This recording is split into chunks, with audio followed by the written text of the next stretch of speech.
Oui, bonjour. Je voulais vous parler aujourd'hui de la réincarnation à travers les méditations que j'ai faites. Je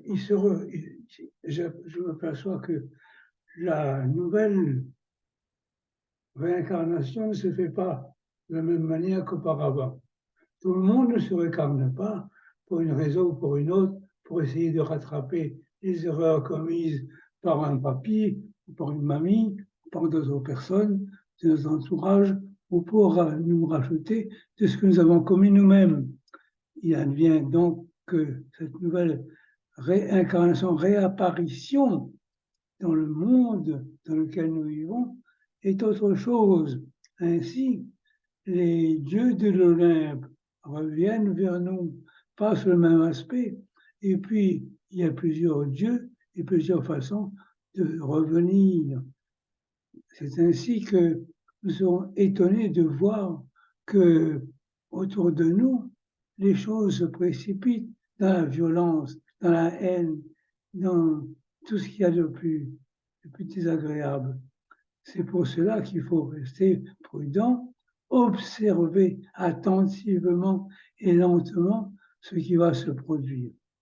J'aperçois, je me suis rendu compte que dans l'ombre, les grandes nations nous préparent un grand coup de jarnac, entre guillemets.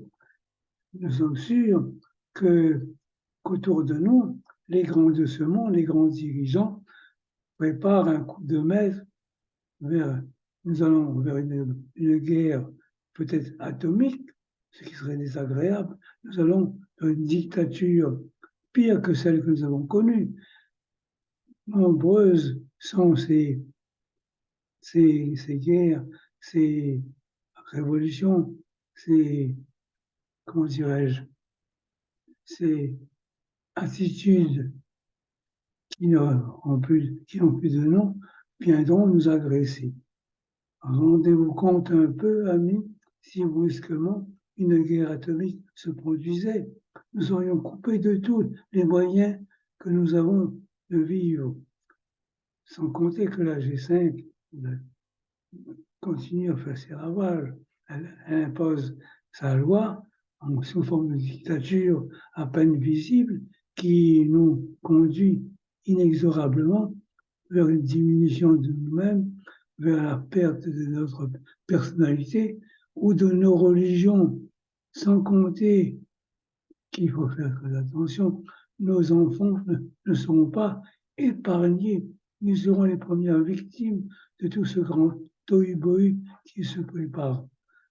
Soyons vigilants, restons prudents, marchons à pas de nous pour arriver jusqu'à la vie éternelle, celle qui nous attend tous lorsque nous aurons compris que rien ne se fait de nouveau sous le meilleur des mondes.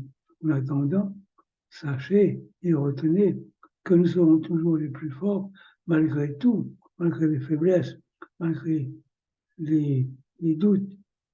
Nous avons